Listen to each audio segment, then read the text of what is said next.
প্রিয় দর্শক, আসসালামু আলাইকুম।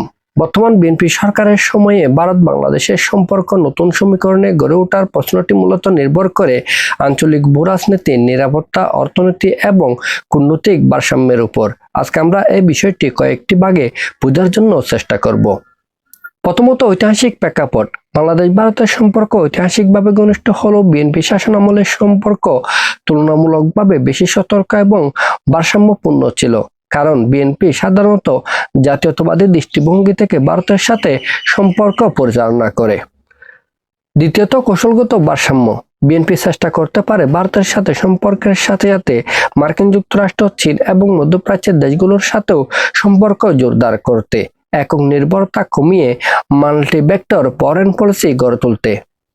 তৃতীয়ত, অর্থনৈতিক সম্পর্ক।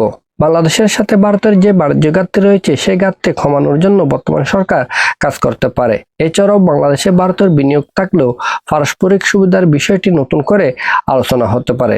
সেই সাথে আঞ্চলিক কানেক্টিভিটির বিষয়টি পুনর্বিবেচনা হতে পারে। চতুর্থত, আঞ্চলিক রাজনীতি ও জোট।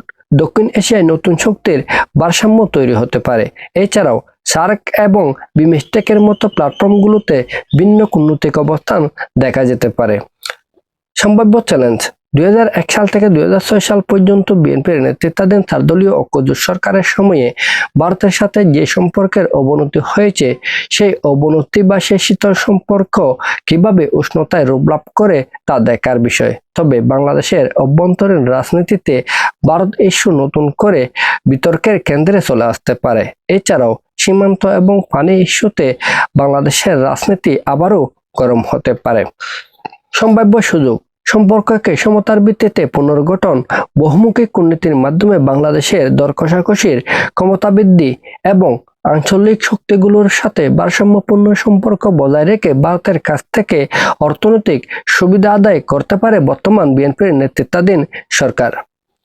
পরিশেষে আমরা বলতে পারি যে বর্তমান বিএনপি সরকারের সময়ে ভারতের সাথে বাংলাদেশের সম্পর্ক খারাপ হবে এমনটি নয়, বরং সম্পর্কের ধরন পরিবর্তিত হবে, আর এটি হবে তুলনামূলকভাবে বেশি কৌশলগত, দর কষাকষিমূলক এবং ভারসাম্য ভিত্তিক।